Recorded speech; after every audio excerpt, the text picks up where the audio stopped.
बैठक राष्ट्रिय सभाको बैठक यस्तो बन्नेवाला छ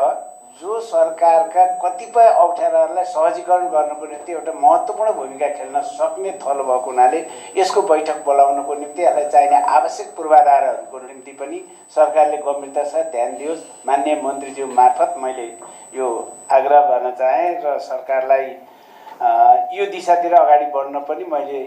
यो हाम्रो कार्यव्यवस्था परामर्श समितिको तर्फबाट निर्देशित गर्न चाहेँ। त्यस्तै आज यहाँ उठेको विषय चाहिँ अलि गम्भीरताका साथै उठेको छ र अलिक बढी चाहिँ मिडियामा चर्चाको विषय पनि बनेको जो हाम्रो पदाधिकारी लगायत मान्य सदस्यहरूले अति आवश्यक अवस्थामा प्रयोग गरिने सुविधाहरू सायद पहिलाको सरकारले हचुवाको भरमा त पक्कै दिएकै थिएन होला पहिला पनि हैन। अहिले चाहिँ सरकारले आफ्नो मितव्ययतालाई चाहिँ जुन ढङ्गले सोचेको छ त्यसलाई पनि ध्यान दिँदै अति आवश्यक सुविधालाई चाहिँ पुनर्विचार गरोस् भन्ने कुरा पनि म यस अवस्थामा चाहिँ राख्न चाहन्छु।